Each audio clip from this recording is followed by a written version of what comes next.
They used my ranch for a festival without permission, so I unleashed the livestock on them.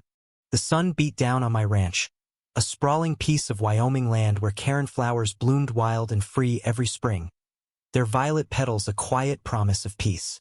I'd worked this land for 20 years, pouring sweat and soul into every acre. It was my sanctuary, my legacy.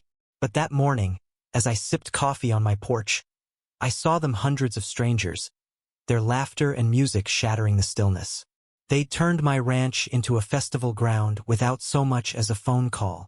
Tents dotted the fields, food trucks lined the dirt road, and a stage blared electronic beats that scared my horses. A sign read, Karen Flower Festival. Celebrate nature. My blood boiled. This was no celebration, this was trespassing. I stormed down the hill, my boots kicking up dust. The festival's organizer, a woman named Lila with a flowy scarf and a clipboard, greeted me with a smile that reeked of entitlement. "Oh, you must be the landowner. We're just borrowing the space for a good cause, spreading love for nature," she chirped, as if my ranch was public property. I clenched my fists. "You didn't ask. This is my land. Get out." Her smile faltered, but she waved me off. "We've got permits from the county. Relax. It's just one weekend." Permits? I hadn't been notified. My calls to the sheriff's office went unanswered, and I realized the county clerk, a friend of Lila's, had fast-tracked their paperwork. I was alone in this fight. By noon, the festival was in full swing. Drunk 20-somethings trampled my flower beds, and a food truck had parked over my irrigation line, snapping it. I pleaded with Lila again, but she laughed, saying, "You should be grateful for the exposure." Exposure? My ranch wasn't a tourist trap. It was my home. That's when I saw red. If they wanted to treat my land like a playground, I'd show them what this land could do. I headed to the barn, my heart pounding with a mix of rage and resolve. The livestock, 50 head of cattle and a dozen horses, were restless, spooked by the noise. I swung open the gates and let them loose. The herd thundered across the field, a living avalanche of muscle and hoof. Festival-goers screamed, scattering like leaves in a storm. Cows barreled through tents, toppling tables of overpriced kombucha. Horses galloped past the stage, sending the DJ's equipment crashing. Lila's face went pale as she shouted at me, "Are you insane? You'll pay for this." I stood my ground, arms crossed, watching chaos unfold. For a moment I felt powerful, righteous. They'd invaded my home, and I'd fought back the only way I knew how. But then I saw Hera girl, no older than 10, frozen in the path of a charging steer. My heart stopped. I sprinted toward her, yelling for her to move, but she was paralyzed with fear.